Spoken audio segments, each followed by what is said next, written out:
Amazing Jojo here, and today I want to talk to you about one of my all-time favorite magic tricks, Misled. Now, Misled is considered a classic of magic. The amazing thing about that statement, its inventor is still alive. Let that sink in. It rose to popularity when David Copperfield performed it on national television. Now, at that time, I was familiar with magic. I'd done tricks like cups and balls as a kid, toys, a hobby. But this changed everything. It changed my perspective. This is when I realized, hey, I could actually make a living doing magic. I'd never thought of that before. Up till then, my jobs were dishwasher, fast food, stock boy. Becoming manager would have been the highlight of my career. But with Misled, I was able to say, I could make people happy for a living. That really appealed to me. I had a job at a Halloween shop selling Halloween costumes. The same companies that sold Halloween costumes also sold magic tricks. I was able to convince the owners to let me bring in a showcase full of magic tricks. It went really well for them. They offered me a year-round position as opposed to just a seasonal job. And one of the tricks I found in the catalog was Misled. I got all excited. That's the trick I saw Copperfield do.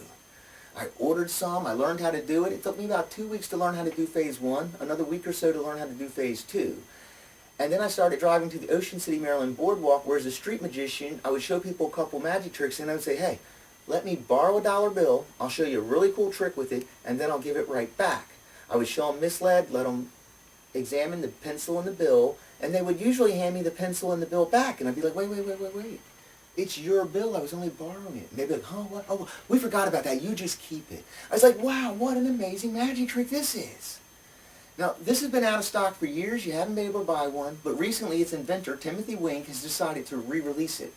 And he's been asking guys like me that have been doing this trick for a long time for our thoughts on Misled. So, here are my thoughts. Money is a very frustrating thing on people. They have to get a job, they have to work, they got bills to pay, they got a lot of pressure, they got to put food on the table, there's people depending on them. Money just creates a lot of stress. If you can get someone to forget about their money, even for just a brief moment, you have done something amazing.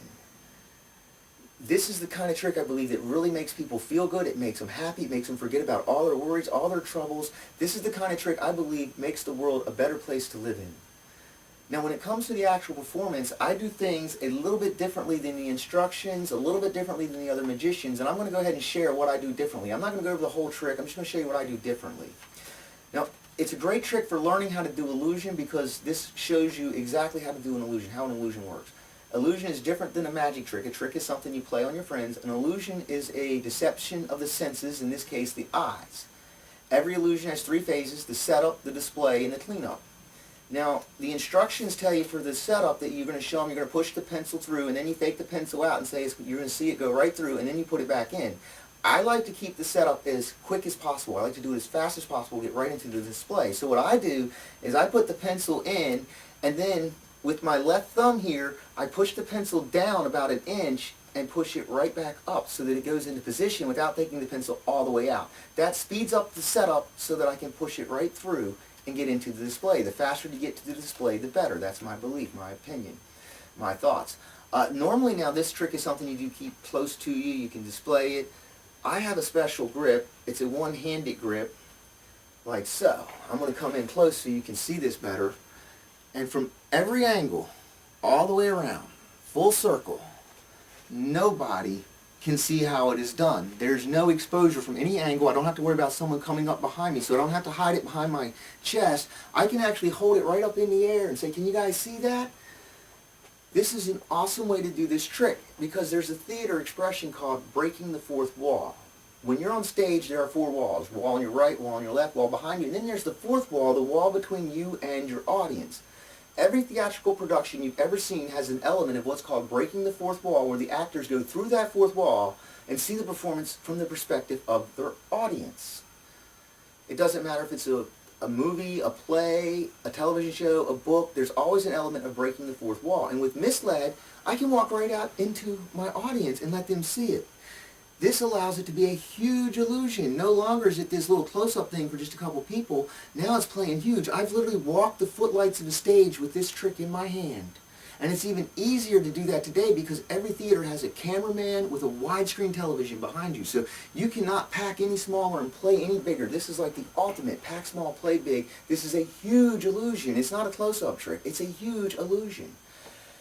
And with Misled, I can invade people's personal space very easily. They don't mind. I can literally walk right up to them and say, inches in front of your eyes. That is huge to be able to reach that kind of connection with your audience. You can do it for anybody. You can do it for a 9-year-old little girl. You can do it for a 90-year-old woman. It doesn't matter if they speak English. Everybody can see what's happening. So it's a really awesome magic trick to have.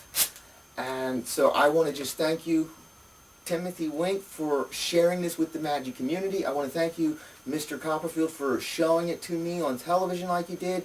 You guys have really made my life awesome with this trick. I thank you, and I hope all the other magicians that get this trick, I hope you get as much out of it as I have, because it's really an awesome trick. This trick, when I was a starving artist, literally put food in my belly. This trick has literally helped pay for my house. You cannot go wrong with this trick.